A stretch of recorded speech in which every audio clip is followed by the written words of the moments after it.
This is where I draw my general premise from. If you remove the biblical aspect of what we was talking about, right? Let's take it to Chick-fil-A and Popeyes. If you ever been to Popeyes, it ain't usually the best experience. The chicken don't be cooked sometimes. You're gonna have to wait 45 minutes. The attitudes don't be correct.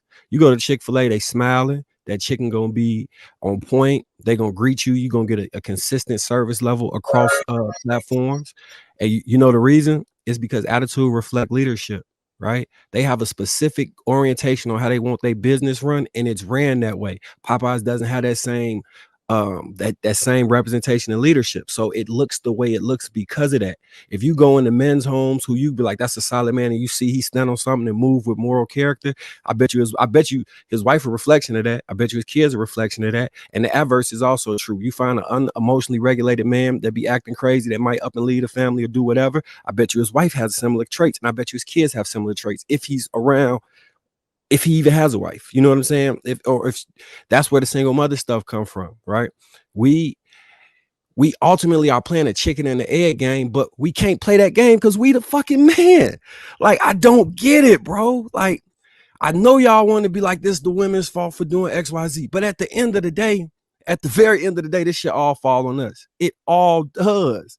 If you leave your seed someplace and your child is raised without you there, I don't know about y'all. I'm damn near ready to go to war with God about my kids.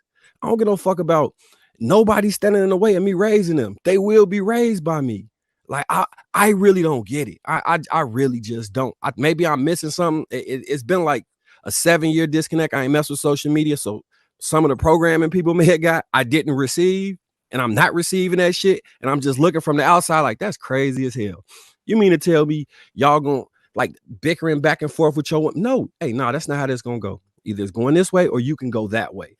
Simple as that. Before I put a child in you, after I put a child in you, I've assured the fact that you understand exactly how this relationship is going to work. And we're going to stay together. So when we hit a crossroad, we go left together and right together. We weave in and out intersectionally through everything together because you listen to me, because you trust me, because you listen to everything I had to say before I nutted in you raw. What the fuck is we doing? God damn. I, I I mean, Let's unmute and clap for that man. that was no, that was a great point. That was a great point. I totally get that, and I like both perspectives. So I think that that was like a great point. Like it does fall on two adults in that instance when kids come into play. It's not a blame game. So I agree with that. Yeah, I'm about Actually, to say something. I go want to ahead, say go ahead. shout out to Tony Evans. You know, what I'm saying that's my pastor. Oak Cliff Bible Fellowship. You know, that's where I go. Um, I would say, Ali, I would say one thing that I would agree with what you said. Of course, what you said was, Wait, you sound a like lot of I people. forced it out of you though. You like, say it with a happy face. Be happy we agree. When we was just talking about man's emotions, I am happy. So, man, we just had that conversation, but I'm gonna leave that back there. But um, basically, what I was saying was, I think more men, more people in general, and this would be my second point. More men need to follow God. That's what I would say. Have some type of spirituality towards them, because ultimately, what Tony Evans was saying, what I think Lego was talking about Adam and Eve. If we was here created first, where it would be like, to Drea's point, the rough draft. I think one thing I think we all miss about the rough draft is that's the raw and uncut, right? Like that's your foundation. So, and then you work off top of that. And I think that's what a woman is really supposed to do. You're supposed to, the man sets the foundation. The woman, when she get on the court, his plan is, what he's supposed to do based off his accordance and what he gets from God, from a spiritual, biblical standpoint. Then like they will be successful. Now, I think the issue is, which is why I kind of disagree with Marcus and more disagree with Lego, is that women women have the ability to make a decision now, right? Like there's not the same women. I think Sweeney said this. More women have the ability to go get jobs and do all things that men want to do, right? That's y'all fought for equality. So because of that, now you have women, getting on live or going out saying, I don't need to listen to a man. I got my own shit, whatever else. Speaking to the Apple, right? What Lego was talking about, that's the Apple. So now, because I think from a biblical standpoint that if a woman was to actually have a more better, like a real relationship with God, she will understand her position. And then when she sees a man, which goes back to my initial, which the vetting process, she'll be able to have a vetting process to understand who this man serves, which then you guys will automatically be on the same accordance. And then therefore there will be no real question or rhyme or reason why you wouldn't have a child with this man or have him be your leader, right? Because you already know who leads him, right? And so then therefore we talk about having a conversation around emotions, then you'll understand in the level of submission, then you understand that a man also submits to God, and then therefore that's why you should submit to your man. But now, like, it's this whole thing now where women want to submit to it. It's all this other thing. This is what y'all wanted to do. This is what y'all created, just like the babies and everything else. So that's the only thing that I disagree with, is that, like, we have to hold women accountable because this is what society is. Y'all want to be held accountable. If you didn't want to be held accountable, then men would continue to do it would be different. Men would say what they need to say. You wouldn't disrespect them and anything else. But now in America, women can do whatever they want to do, like have babies or abortions or whatever else. So that's my take on it. But I see a lot of hands raised. So go ahead. I see some hands raised. We're gonna go to Paradise, Andrea, then Marcus. And then I want to say too. All right, then Andrea, then tackle the argument, and I'll try to keep this very brief. But one of my favorite Bible verses is James 1:8. A man who is double-minded in all his ways is unstable. That's one of my favorite Bible verses ever. And then, of course, you know, in the Bible, it repeats a couple times, especially like Ephesians 5:22. A woman is supposed to follow the lead of her man the way that she follows the Lord. So, you know, even then we're saying like the wife is supposed to leave her family and go and cling to her husband to be his helpmate. So when we're hearing all of these things, we are hearing clear and concise instructions, but we skipping stuff.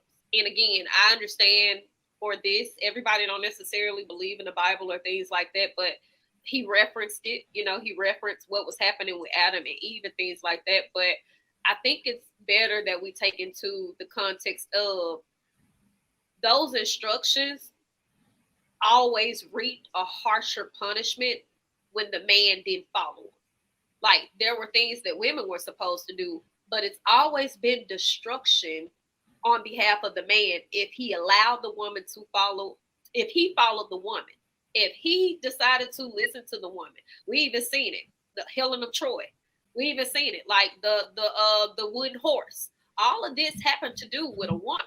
You know, even when you know, Cleopatra, there's only been like one super queen that has happened where men have followed up behind a woman and there has been imminent destruction because they know that it's a rule of obedience. Like, you're not supposed to allow us to run amok. And you hear women a lot of times say, if he can't bring out the feminine energy in me, then he can't tell me what to do. Or if he can't, well, I mean, like Ali just said it, where are y'all leading us to? You know, it's always a rebellion in us. And the fact that even we have a rebellion, right, it's kind of like a wondering. We are looking to justify why we are a certain type of way. We are looking to justify why we can be disrespectful or why we can, you know, have broken homes, or, you know, every time there's a conversation coming up of women's accountability is, well, what about the men? Or women are going to the point of finger pointing and blaming other women, or calling each other names, denigrating each other. Oh, she's a pick me because she believes in what the men say and this, that, and the third, when it's really just, if we stuck with acknowledging, let the men fuck up first, then everything else we do, they couldn't question it, because all we had to do was just let them go and be the fuck up first. If they can't correct it, then we come behind. But at this point in time, like, I don't care if you start in a household or if you look in society, in every dynamic of a man following a woman, there has been turmoil, whether it's sex related or whether it's chaos.